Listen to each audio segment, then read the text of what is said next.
ఇక కామారెడ్డి ఏరియా ప్రభుత్వ ఆసుపత్రిలో దారుణం చోటు చేసుకుంది. వైద్యుల నిర్లక్ష్యం కారణంగా శిశువు మృతి చెందింది.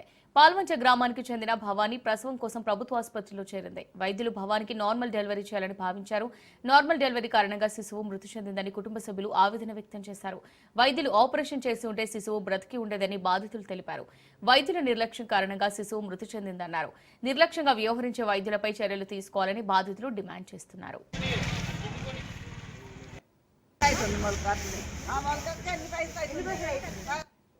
2:30 3 అయిపోయింది సార్. దొరకొచ్చినాక మరి అయితే అవుతుందన్నా లేకపోతే కాదంటే నేను వేరే దాకా దొరకపోతే కదా సార్.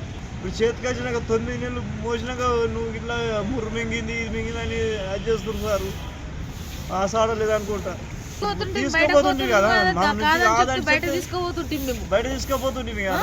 2:30 3 అయిపోయింది సార్. దొరకొచ్చినాక మరి అయితే అవుతుందన్నా లేకపోతే కాదంటే నేను వేరే దాకా దొరకపోతే కదా సార్. ఇప్పుడు చేతికి వచ్చినాక 9 నెలలు మోసినాక నువ్వు ఇట్లా ముర్రు మింగింది ఇది మింగిందని అది చేస్తున్నారు సార్. ఆసాడలేదనుకుంటా తీసుకుపోతుంటే కదా బయట తీసుకుపోతుంటే కదా. 2:30 3 అయిపోయింది సార్. దొరకొచ్చినాక మరి అయితే అవుతుందన్నా లేకపోతే కాదంటే నేను వేరే దాకా దొరకపోతే కదా సార్. ఇప్పుడు చేతికి వచ్చినాక 9 నెలలు మోసినాక నువ్వు ఇట్లా ముర్రు మింగింది ఇది మింగిందని అది చేస్తున్నారు సార్. ఆసాడలేదనుకుంటా.